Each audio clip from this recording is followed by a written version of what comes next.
Hello.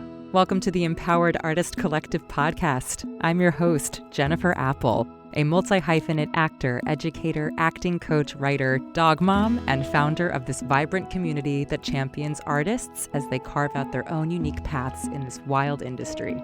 Whether you're just starting out, in the thick of it, or seeking a bit of artistic fuel to expand your toolbox, you're in the right place.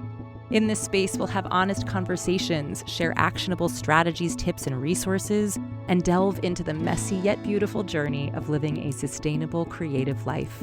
We unmask the reality of life as an artist, from navigating career highs and lows to nurturing your full human well-being. I chat with women and non-binary guests who share their personal stories, helpful learnings, and hearts to help you unlock your artistic potential, expand your knowledge, and show up fully and fearlessly in your artistry and daily life.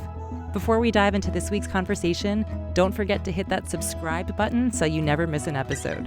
If today's chat resonates with you, please leave us a review. It helps us reach even more incredible artists just like you.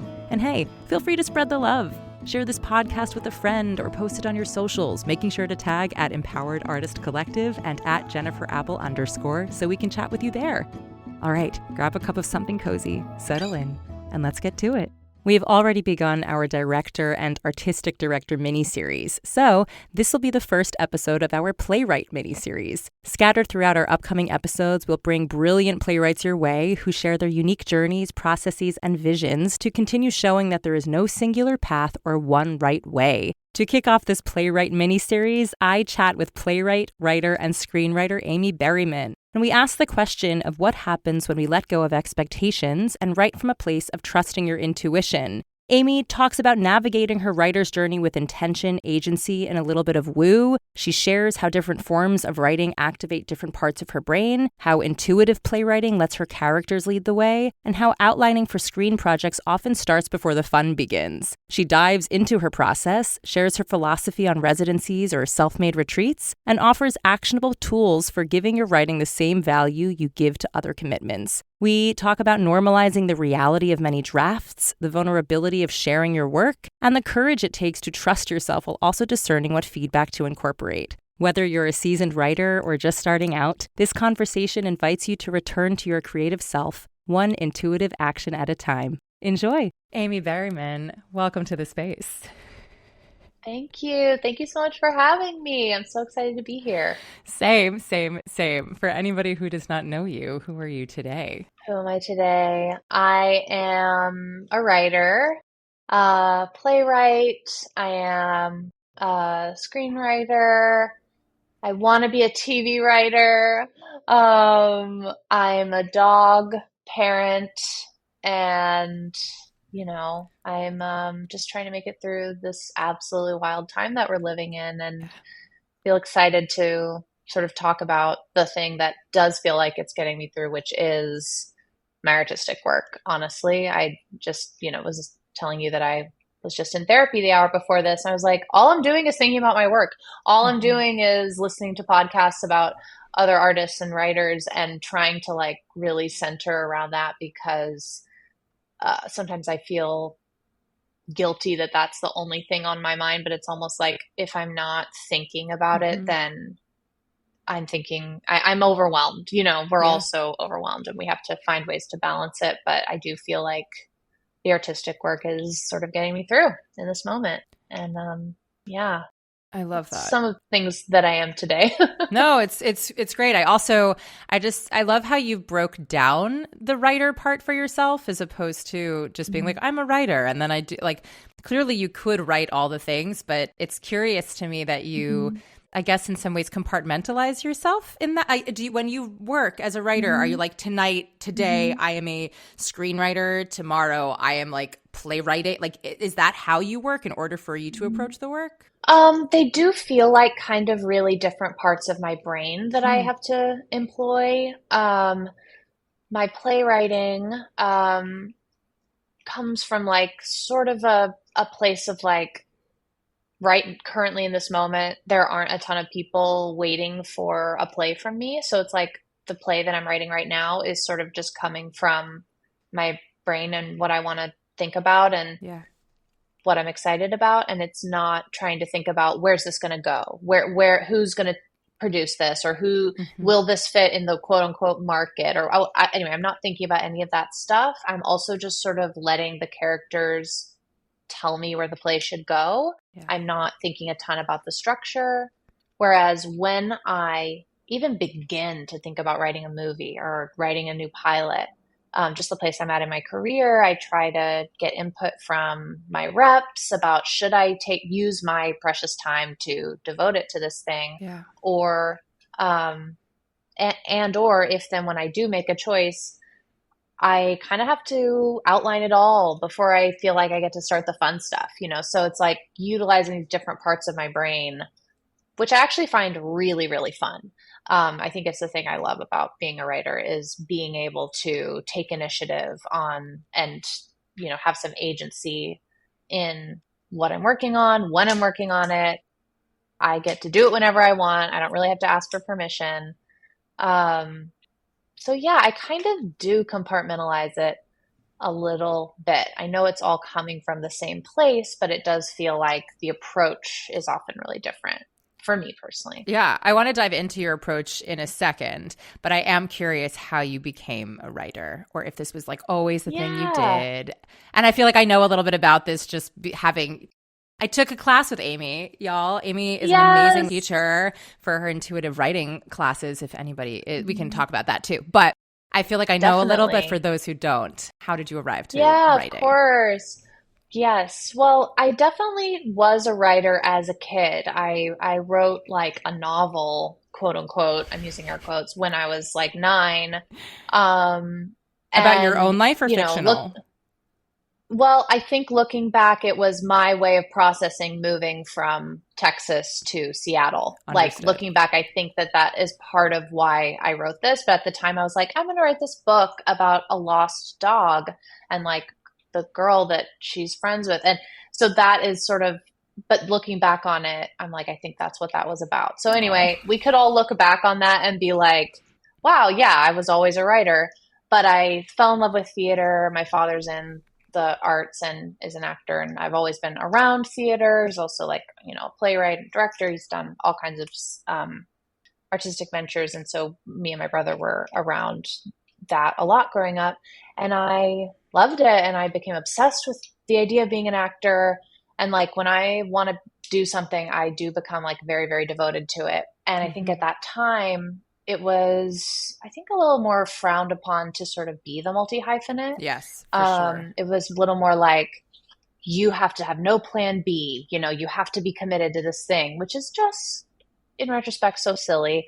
But I really took that to heart. You know, I went to conservatory program for acting, moved to New York, really like pounded the pavement and hmm did, you know, get to do some cool work as an actor. But, you know, I was in a play in the Humana Festival, which RIP the Humana Festival. But it was such an inspiring time to be around so many writers and also like get to sort of see the new play development process Yeah. firsthand. And after that job was over, I was really depressed and I put myself in a playwriting class. And oh my God, it just felt like, wow, this is sort of meeting all of my interests and all my Mm. needs and and it was so exciting and felt so empowering to, again, be able to work on the things I wanted to work on whenever I wanted to work on them versus waiting for permission and desperately Yeah. wanting someone to say yes to me. And then it also just felt like, wow, I actually have a lot to say at this point. Yeah. So I just kind of kept writing, and it's turned into something that feels very fulfilling Yeah. for me in a way that, like, I kind of miss the catharsis of being on stage, but the whole life of the actor, oh my God, it's so hard. I respect Yeah. actors so much. And I also just want, if I can, to help them, you know, Get jobs. have tools to, yeah, get jobs and like, and, you know, maybe help give actors tools to create their own work, which is kind of why I started my class. But yeah. Yeah.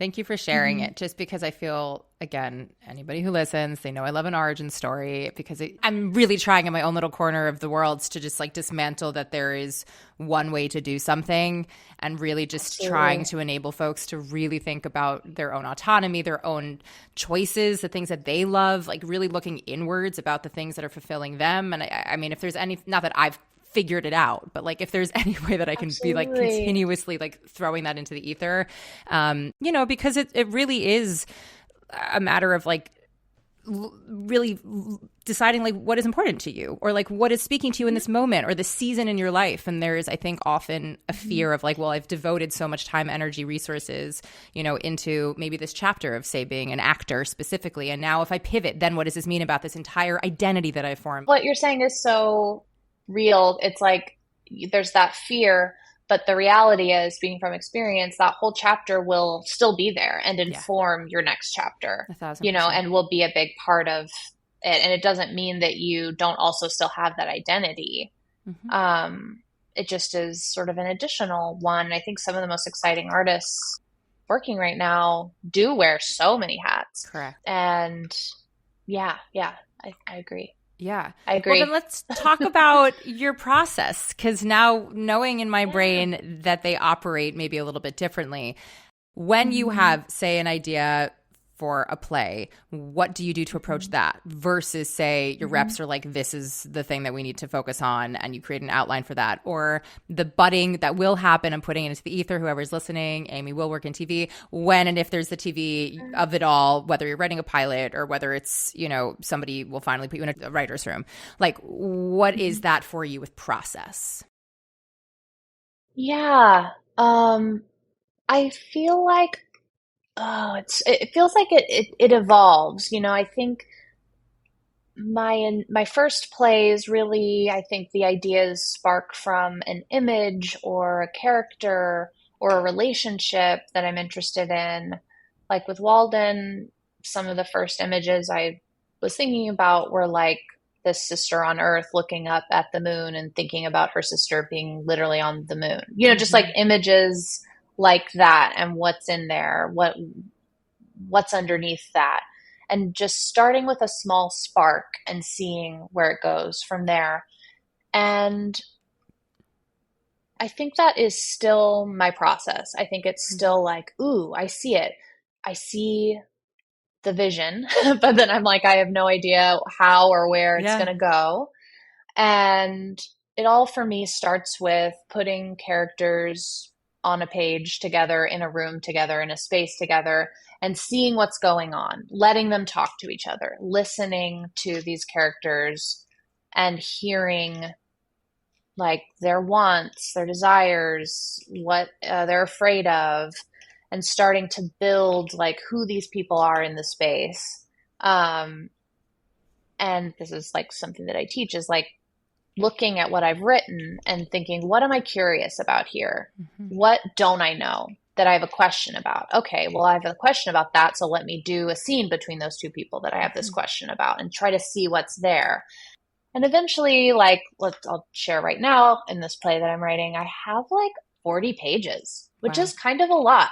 Yeah. And it's exciting. And I've had this idea for a little while. And then this week I really kind of sat down, and I don't know how many of those pages would end up in a final version of this play, but they're sort of just getting in there and exploring. And it is really like empowering to be like, look, I have 40 pages. Oh my God. I'm like, maybe halfway there, more than halfway, who knows? So I think the more you can just like start writing and allow it to be bad, allow it to be not quote unquote good, the closer you're going to, the sooner you're going to get to something that does feel good, and getting to the heart of like, what's this really about? And then once I have like that many pages, maybe even just 20 pages or so, then I do start to think about where might this be going? What might the end be? What might happen in the middle of the play that will raise the stakes? So I start to kind of think about what might be coming. Now, I might get to that end point and be like, oh shit, that is not at all what I thought was going to happen. And just allow it to surprise me. And that happens for me in my plays a lot more often than it does when I'm, like, for instance, trying to write a screenplay, because in that case, I'll have done a lot more prep work to figure out what is that ending, where are we going to land? So then I'm writing to that ending. Mm-hmm. And I don't love to do that with my plays. I love to like let them surprise me personally. And sometimes that means the process is a little bit longer. But again, I sort of work in this woo-woo way where I want the characters to sort of show me what the play is about. Yeah, which was so interesting for me taking your class, because I think I was at this place for me where like the getting into the flow of the writing was what was keeping me stuck. And there's something freeing and also a little terrifying about not knowing and really just trusting that you have, it sounds crazy, but like we have these characters that live inside our brains, like, and they need to come out and they need to talk. And by putting them in a room together, what ends up happening? And that was a very different way of approaching writing from the way in which I had approached writing for a really long time. But frankly, it was a way to unleash something. I think there's something about being able to throw ourselves off kilter intentionally and safely that allows us to jiggle whatever's inside and let something else pop out. And that happened. And because of that beginnings of writings, I didn't even tell you, I finished my play. Oh my God, that is amazing. Congratulations. Thank you. That is Thank huge. you. I mean, to just finish is the goal, Now you have something. Yeah. Like you have a thing that you can hear out loud, you could share with someone else. Correct. I know. Congrats. Thank you. I did my first round of edits on it, and now kind of similar to what you're saying, it's like listening to what I went in some ways after the intuitive writing that I did in your class of like, okay, who are these characters and how do they speak and maybe what is this world? And I kind of have an idea of like what I think this is. And I was inspired by this concept or thing that I had.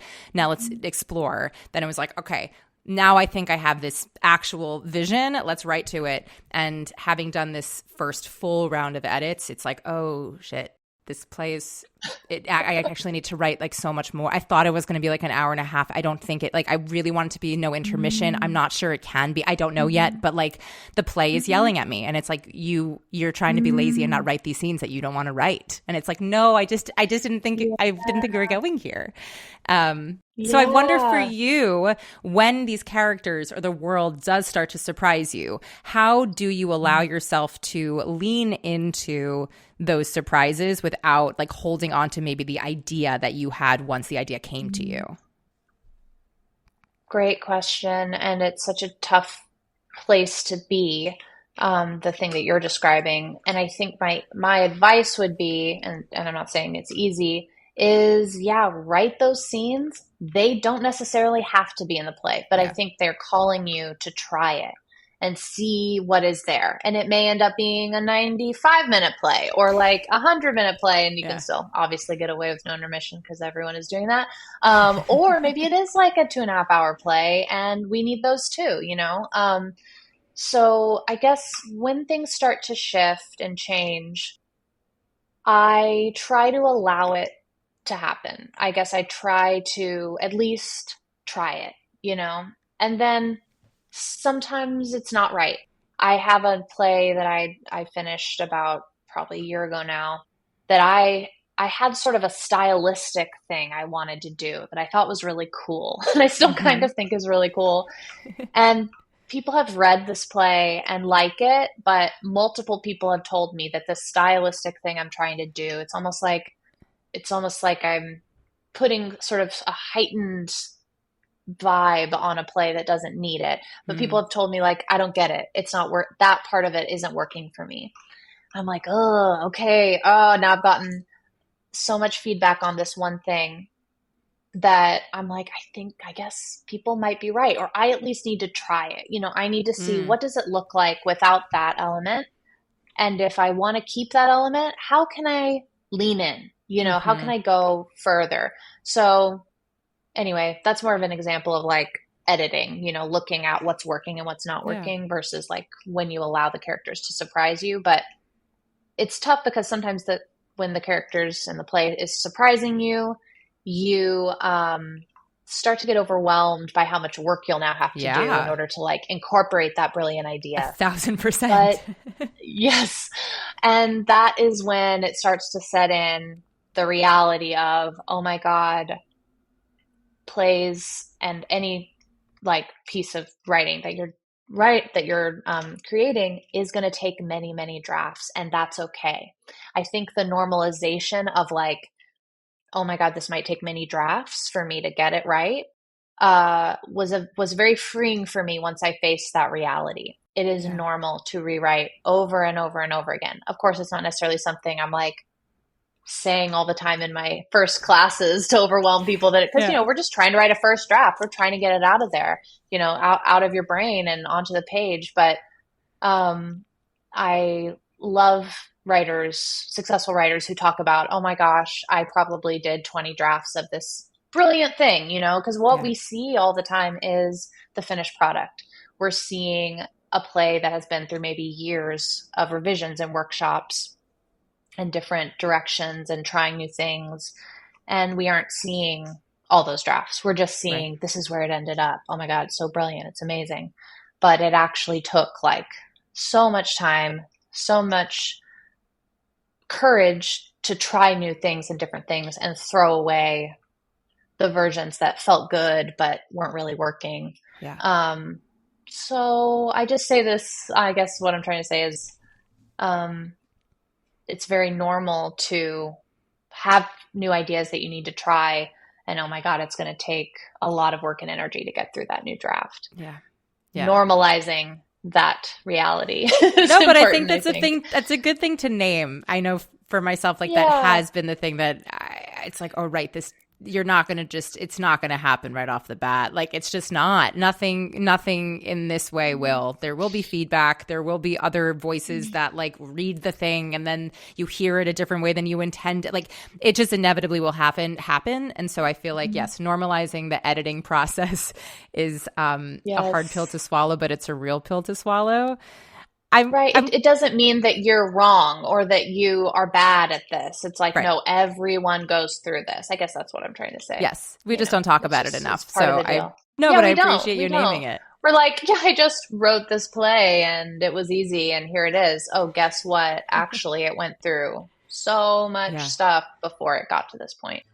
Hi, actor friends. Talking to you. If finding the perfect monologue has you feeling stuck, I've got just the thing. I've put together a free monologue selection toolkit just for you. It's packed with resources, free and paid options, plus tips for choosing, editing, and customizing pieces to showcase you. Head over to jenniferapple.net/freebie and stop avoiding the auditions that ask for a monologue or waiting for the perfect piece to simply fall into your lap. Dive into this free toolkit that I set up just for you that'll set you up to feel agency over your process and artistry. That's jenniferapple.net/freebie and get started on finding your next go-to monologue. What do you do to set yourself up literally environment-wise for you to write? Are you a person who must be in full quiet? Do you need stimuli in a cafe? Do you apply to residencies and that's like the place? Do you give yourself a deadline and like it must be like what the actual process and where are you in it?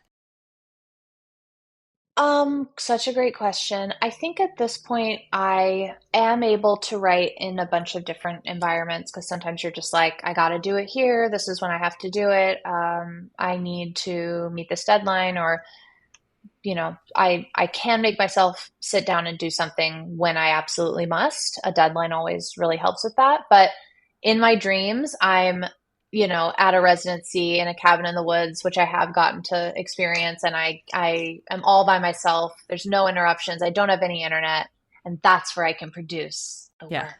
But that is so not realistic. So I kind of try to change it up. I do find that like when I'm alone and can block out the world, that's when I am getting like probably the most focused work done. But sometimes that's not working for me. So I do want to go to a cafe. Sometimes I just need to change and sit in a different room or location. I try to like do the thing that feels good that day.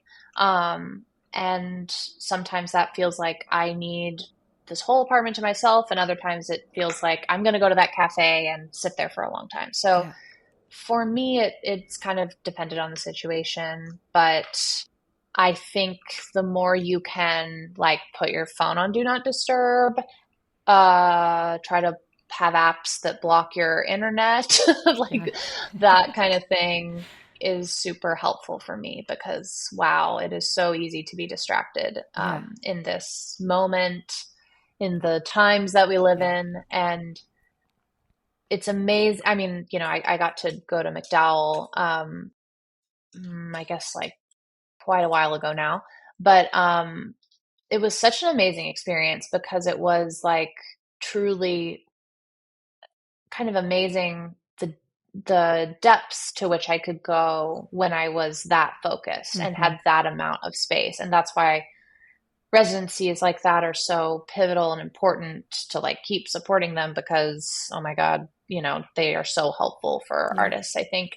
I sometimes give myself my own writer's retreat. I'll like if I have to get something done, I sometimes will book a hotel for 2 nights and Mm-hmm. go there and write as much as I possibly can. And that is obviously like, I do it sort of few and far between, but it's like if I either need to start something and get really far into it, or if I'm trying to finish something, I'll like just do that and it will sort of tell my brain, this is important.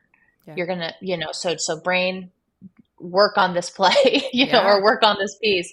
And so you can kind of create those situations for yourself if you are able to like invest the time and money, or, can get together with friends and book a place and all split the costs and do a little writer's retreat together. I think that it's sometimes really helpful to sort of show your work in another woo-woo sort of way. Like, you're important to me.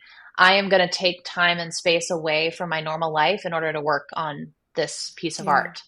Yeah. So woo-woo, but it weirdly does work for me. So No, but it's a level of yeah. prioritization. And I think I was going to ask, and you essentially answered it, of like, how do you hold yourself accountable when there isn't, say, a deadline, or when, there isn't somebody who's necessarily waiting for the piece. And I think that there's something Mm-hmm. about whether it's tricking yourself or being kind to yourself, or whatever the verbiage is around it. I Yeah. think there is something around needing that woo-woo like affirmation in order to sometimes be like, yeah, technically I could sit on my couch and watch some Netflix.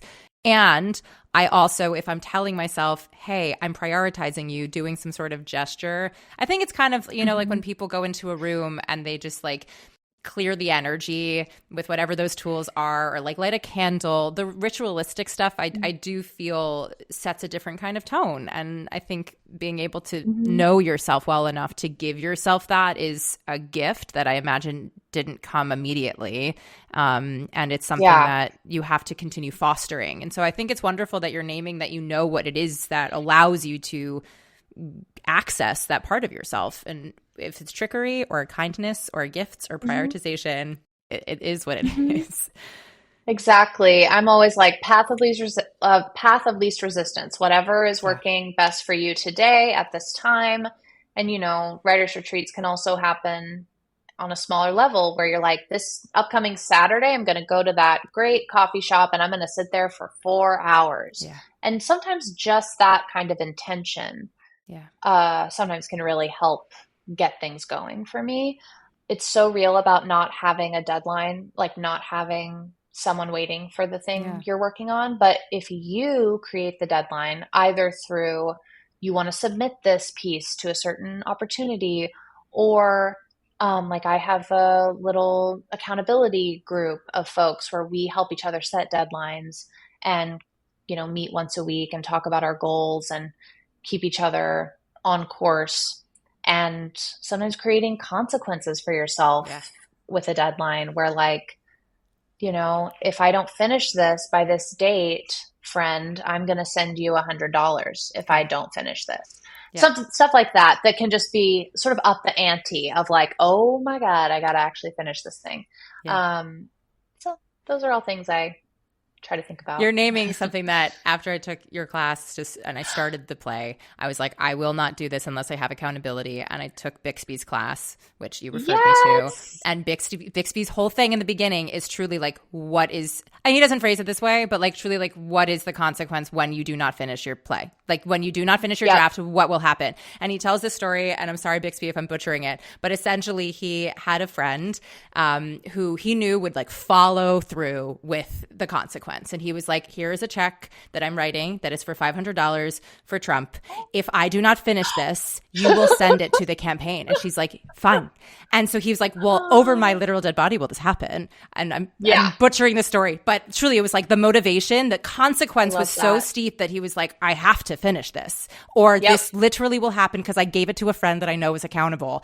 And like, and I couldn't find anything for myself that felt that dire, but that story resonated with me in a way that was like, oh, we're giving ourselves real stakes. Like this is real urgency here in a way that maybe seems insane. But like, I know for myself, if I didn't have like, my thing with him was like, I wanted him to shame me. I was like, I work whatever, I'm working on it in therapy. It's my own journey. But I was like, I need to feel deep shame. If I do not come and produce this work, if I am not showing up with these pages, bully me. That will hit me in a place that I know if I know that you're going to do this to me, I'm going to show up with pages.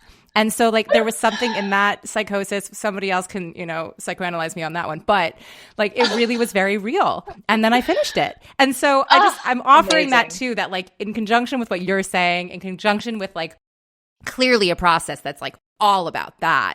Find what works for you, and whether it's accountability partners or within your own self or your own, internal verbiage or like another human being that's holding you accountable. I really do. I think I'm learning more for myself that there are many ways to make it happen. It's just a matter of being honest with yourself about like what you need. So it's very, very real. I love that so much. Thank you. Let's move into when you have this piece, and let's say it's, again, this draft is done for now. What are your steps with it? Do you have a certain group of people that you invite into a room? Do you do like a closed reading? Do you send it to your reps who read it and give you feedback? Do you actually like reach out to a theater and are like, I want to workshop? Like, what is your usual, or is there even a usual process for your step 2? Great question. I've been lucky to the past 2 plays, I guess, or a couple plays I've finished. One was like in a writer's group with Center Theater Group. And so that culminated in like a workshop and a reading, public reading, which was super helpful. Was that through a residency like application, or was that they reached out to you and offered? That was a miracle reach out from Amazing. Center Theater Group being like, come be a part of this group. It was so wonderful. But a lot of stuff I still, I apply to a lot of things. And then like I had a commission from Manhattan Theater Club and we did a reading of that play there. So those were, but I think even with that play, I did a reading on Zoom. Basically, to answer your question, my first step after I've finished something and I feel like, all right, it's complete enough, I will try to invite trusted people over to my house or to a space that I've rented or a friend's house, buy them some pizza or something, and we'll read the play. And it's always harrowing and terrifying, but so helpful. I feel like that is always the first step I try to recommend to people. But then from there, there's often things I want to fix or change after I hear that first read. Usually it's pretty light work depending on the play. And then I will send stuff to my reps and, they'll either feel like it's ready or actually I have some notes and thoughts. I feel like if you do another pass on this, then maybe we should go to this place and this place and this place with it. So it's interesting because that's also just a part of the industry that, it's the capitalists. It's the like what's being bought in the marketplace of it all, and, plays that I feel like my agents aren't as huge of fans of, those still sometimes someone else is a fan of the play. Like it's a finalist for a whatever competition, even though my agents were like, I just don't know. There's so many characters. It might be expensive to produce. Therefore, we think this other play you're working on, we're going to push that one. So there's all that stuff. And yet the thing I really always try to say to people is you just never know who is going to connect with your work. For sure. Because I think that is truly what has led to any success I've had, is putting myself out there and like continuing to put the plays out there. And again, you just don't know who's like, I have a sister, therefore I love this play that you wrote about these sisters. Oh my God, who knew? You know, that Right. it's like, because I do think that people have to connect with your work on some sort of base level, no matter how shiny or perfect it is for whatever opportunity. Really, if you are honest in the work, if you are speaking from a place of like, what's true to me, and going as deep as you possibly can, and then putting it out there, there is someone that's going to connect with that. And it might be like in the most unexpected place. And it might not happen at first, or it might not be the person you wish loved it, or that you wish was going to come on board. But yeah, I've found that like my first steps have to be putting the play out there, like allowing other people to read it, allowing other people to experience it. And it's so terrifying. And it's always hard to start at the beginning again, when it's like, oh, wow, I had a play produced. That's amazing. Now I'm going to work on this really terrible first draft that I'm writing right now. It's very humbling. Oh my God. Yeah, it's very humbling. And for quite a while, I was unable to finish a draft of a play after Baldwin was in London, because I was like, uh-oh, they might have to be good plays now. Oh God. But guess what? A first draft is never quote unquote good. It's always still going to be a first draft. So I had to really, Bixby actually really helped me with this, like really finish a bad first draft of a play and like truly allow it to be bad. So anyway, the biggest next step after I've finished something is having the courage to just share it with people that I trust and respect, and then also my reps who I trust and respect, but you know what I mean? Like, sharing them with reps, and maybe with other theater companies, just to see like who might dig it, you know? And then if you're lucky enough to get the opportunity to workshop something, hearing it in front of an audience is also a fully different experience from just hearing it in your living room. It's like, oh, wow, that's working. And oh, that's not working. Hearing stuff in front of an audience, it tells you so much. And it, for me, shows me like, ooh, it's almost there, but now I need to do this. You know, it just always gives me something more to work on when I hear something in front of an audience. So that's another, if you can either make that opportunity for yourself or get an opportunity like that, it's just so helpful. Yeah. How do you know whose voices to listen to when there's a lot of feedback and there's varied feedback? When do you decipher what's important? Or is it your own barometer that you listen to? Or is it, okay, but because you've commissioned me, I obviously have to listen to this, because if I don't, then you're not going to produce it. Like when does the barometer shift, and how do you decide that? I feel like it's an ongoing thing for me to try to decipher and figure out who to listen to. Yeah. But I mean, my highest self version is, and the advice I would give to someone else is, try to write to please yourself. Try to write towards what you love, what you want to see, what resonates with you, and really tap into that, no matter what other people say. Like really be sure that you're checking in with that, because you are the primary artist of this work. You need to, be the one that feels the most satisfied by it. However, you also can't always see everything, right? Like that is the great thing about theater, is that there are so many voices coming in at a certain point, actors who are going through the process and are like, oh God, how do I make this work? And then you, the writer, are like, oh yeah, I didn't give you a lot to make that work. So I guess sometimes it's trial and error. Sometimes it's like, let me try it. I'm not going to, as a playwright, I'm not going to promise that I'm going to cut that line or that I'm going to change this moment, but let's try it. And then to be like, okay, that didn't work for me, so let's put it back in. Like that takes a long time, I think, at least for me, to have that authority especially in a rehearsal room, but it also helps if you can align yourself with directors who will support you in that way, who will be there as a champion for the writer. Because sometimes things can go off the rails in a rehearsal room where the conversation can get derailed or, you know, even coming from me, like I might get overwhelmed with something, and for the director to be like, "No, Amy, stick with your guns," or "Amy, we've tried it enough. Now we do need to change this moment."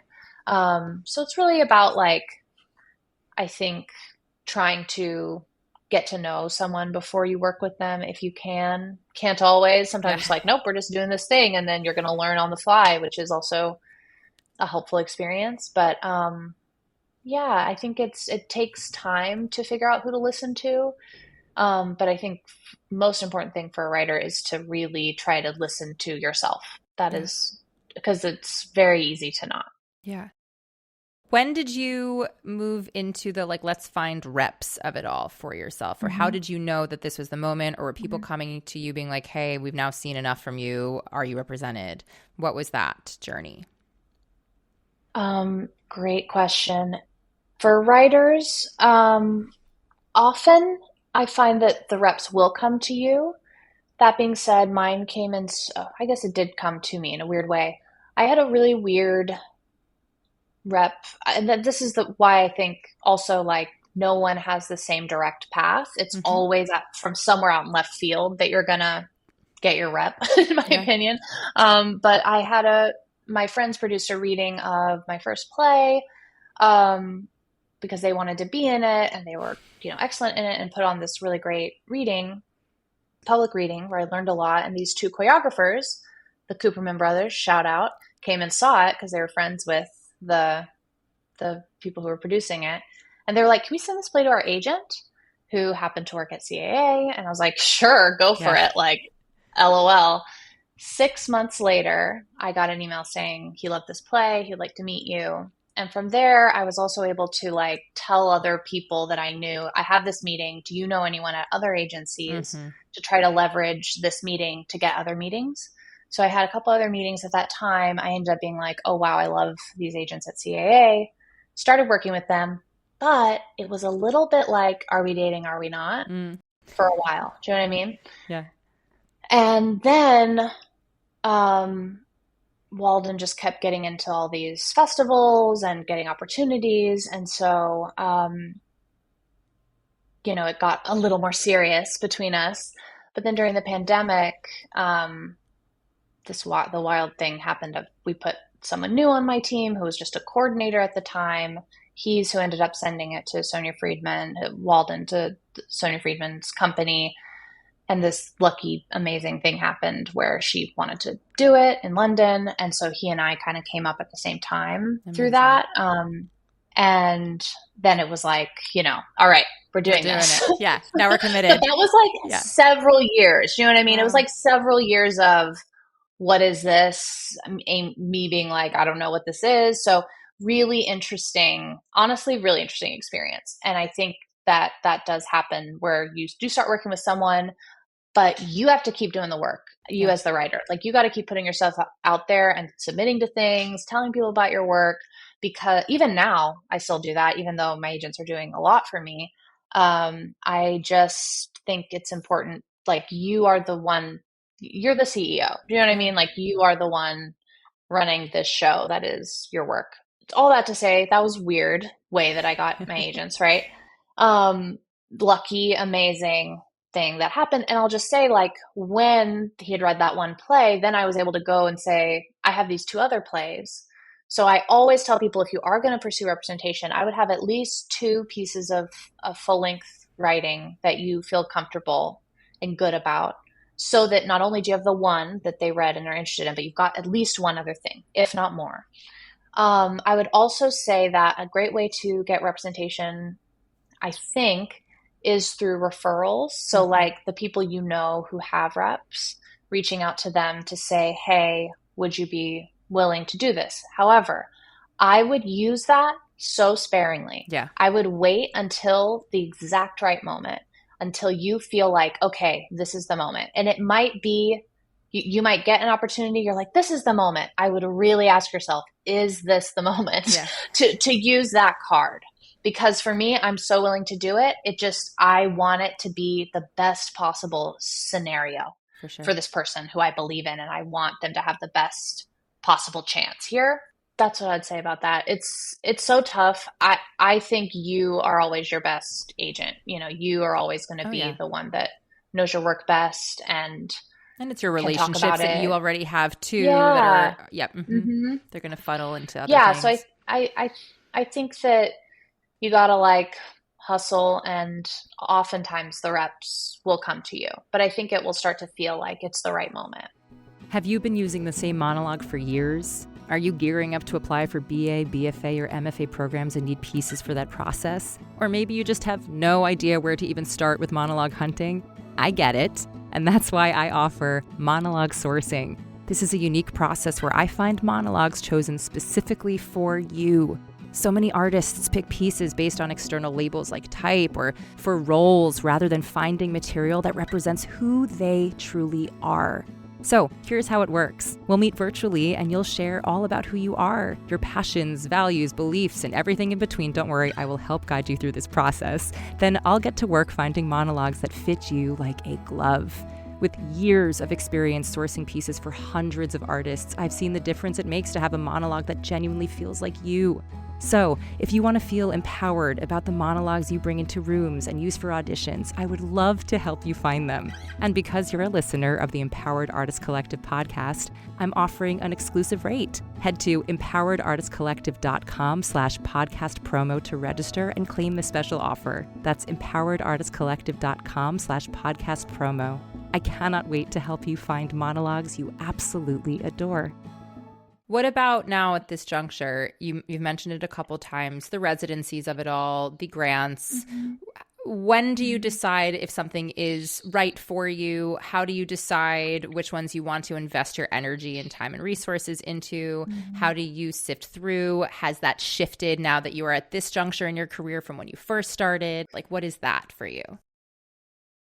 Yeah, I mean, I think there are some that I feel like when I was first starting out, I would apply for like everything. And now there are things I either feel like, oh, I don't want to invest my time in that if I'm not being paid to do Mm-hmm. it. Or there's times where I'm like, actually, I don't know if I qualify for this anymore, even though I still feel, you know, like there's so much more I want to do. But there's times where I'm like, maybe that's actually meant for someone that hasn't had a New York production or something. So Yeah. that's a very weird new feeling for me.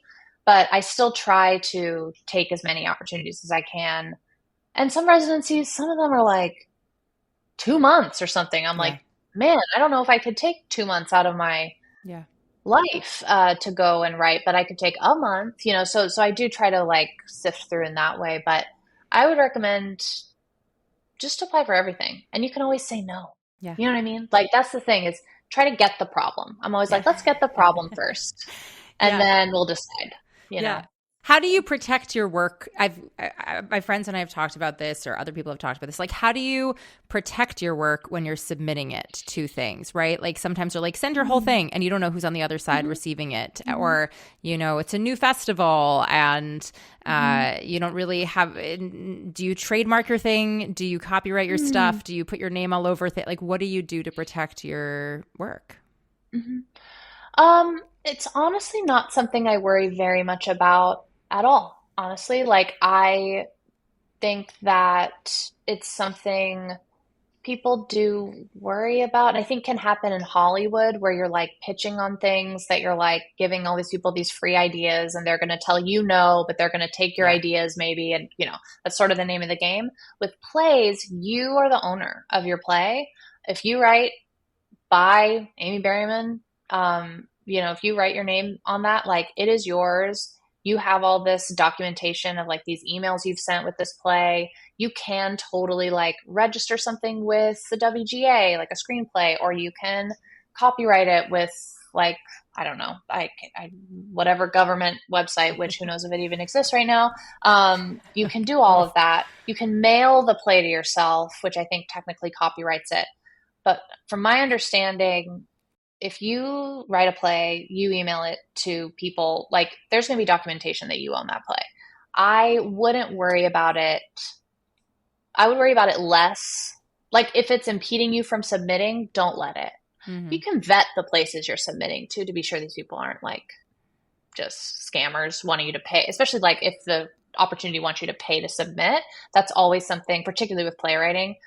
The O'Neill, of course, has like a submission fee. That's legit. It's like a legit opportunity, obviously, but like definitely be on the lookout for places that are just looking to get money for your submission. But that being said, like I think don't let it hold you back. Your work's going to be okay. You have backup if someone tries to steal your stuff. And I just find that like ideas are so in the ether. You might find a play that's similar to yours because we're all living in this world and we're thinking about similar things sometimes. And it's not always a bad thing. It's like sometimes it's a good thing that we're all thinking about this thing and we're coming at it in different ways. So, yeah. Do you want to talk a little about your experience with Walden? Yeah, sure. I mean, it's you're catching it at such an interesting moment where it's like it happened in New Mm-hmm. York, which was just like a dream for so long, and now it's over, and you're like, did that happen? It's that thing with theater where it's so ephemeral and it's gone, and that's part of the beauty of it. Yeah. And it's also not gone, it's like it's both things. But I had such an amazing time working on Walden. The actors are so amazing. Working with Whitney, Whitney obviously is just absolute genius. And I just feel so lucky to have had 3 very different productions of it and very different experiences, but all of them really positive and just such a beautiful thing to be able to approach the work with new people each time. And I mean, it is truly like a playwright's dream, the 3 productions I've gotten to have of it. And yeah, it's always just absolutely terrifying to see your work realized when it's like this huge dream, and it is the most exposing, scary thing to sit there and watch. And particularly in New York, like with your peers, with so many people that you've wanted to see your work for so long. Yeah. And it's also just like scary. It is the most vulnerable, like exposing thing. But it was a total blast, and I was so proud of the work that we did. So it was great. It was really incredible. So you should be very proud of yourself and the work that you did with that. What is currently giving you the most joy with your creative journey or artistic journey? Like what is feeling joyful? What is feeling fulfilling, especially during these wild times? Oh my God. Yeah, I mean, diving into new things has been really fun right now. Like I'm working on a play, like I was saying this week, and like, oh, it's just so fun to like be in a new idea and have no baggage with it. And it's just so fun. I'm also taking a class, I'll plug Gina Femia's, who's an amazing playwright, their novel writing class. They're so talented. And it's just been so cool to start to think about writing in a different medium. It's something I've been interested in doing for a long time. And like I was saying, there's something so freeing about starting something new. And this feels like doubly that because it's like something new I've never attempted really. And honestly, first baby steps here. So talk to me in a couple of weeks and I'd be like, I don't know about this. This seems hard. But that has been really giving me life. I think also disassociating. No, it's real. It's real. And also not at all. No, very real.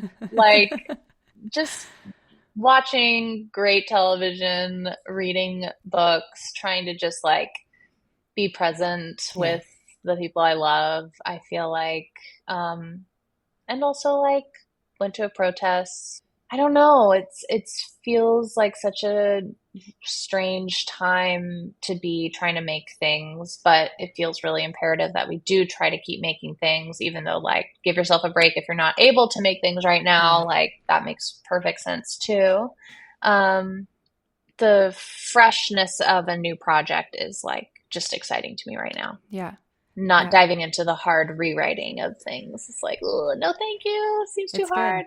No, you're listening to your body and you're allowing yourself to go with what feels new and exciting. And I think that's a privilege. It's also a gift. And it's also just being really truthful and honest with yourself about like what you need. And I think that that's a skill that one can only hopefully learn with more time and healing and work and self-work.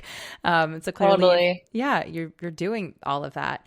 For anybody who is like in their brain, they're like, I know I am a playwright. I know I am a writer, and I'm afraid, or I'm stuck, or there's something holding them back from really just like putting a couple of words on a page and starting. What would be your piece of advice for them to just begin? Well, the thing I'd love to say is like, you don't actually have to know very much to begin. Whatever little thing you feel like you know, whatever that little idea is, that is enough to start. So even if you're like, all I know is that this one scene happens, try writing that scene. Try writing a few sentences of that scene. Yeah. And then see what's there and what else are you curious about in this idea? Like, what other questions does it bring up? What might happen after? Where might this go, or what might have happened right before? Like just starting to kind of tease it out, I think is the advice I would give. Sometimes you do need to have accountability. So taking a class like mine, or like, I think ESPA in New York also has some great playwriting classes. There's a lot of people that, you know, have places where you can go to feel safe in trying something new. And that's what I really try to do with my class. I mean, to plug your Yeah. class, having been in your class and having done many other classes, like I also will plug Christina Pumariega, who I also had on the podcast, who like I've written a pilot in her class. That's when I did my full second round of edits. Like I am the person that needs accountability, and I'm taking it with all sorts of people. And, I will say that like there's something about also putting yourself in an environment and recognizing that similar to like the seasons of your life, like you might for this particular moment need somebody who's just going to like let you intuitively tap into an idea, which is like what I needed with what I took with your class. And then it was like, okay, well now that I have this idea, I need to be doing it, and I will not on my own. So what is that? And then it was like Bixby, putting the shame that I wanted and demanded, and that was on me, not him. And then then like with Puma, it was like, okay, I have this thing and I need the accountability for holding myself to these edits that I have zero interest in doing. And there was a softness but also a knowing of my worth that she was able to like push at me. That is like the way in which I knew it. So I definitely do think that there is something to recognizing that not every space will be your space, even if it is a space that has an energy that you think you need, even if you might really I think there is a trial and error to that also, and just naming that it might work in this one moment and it might not work 4 months later when it's a different moment. So true. And then when you're at a different point in your process, or for me, like being further along, I'm like, I do need deadlines that are going to be real, or I need feedback that's going to be really honest, so we can just like move it along as fast as possible. But anyway, that my main answer to that question is whatever little tiny thing just start there. You don't have to know more than that. I love That's it. my advice. Thank you for opening up your heart, your process, your vulnerability with all of this in this space. I'm really excited that you are our kickoff Playwright Mini-Series episode for this. Yay! And I'm just really, really looking forward to the ways in which we will continue seeing your gorgeous, intentional work. It's just, I'm really excited. So for anybody who wants to read your stuff or reach out with questions or work with you or hire you or commission you, what within your boundaries are the best ways for people to reach you? Oh my God, if you want to commission me, you call me at no, just kidding. So you can find me for sure on my website, which is amy-berryman.com. I'm on Instagram and like all the places at Amy R. Berryman.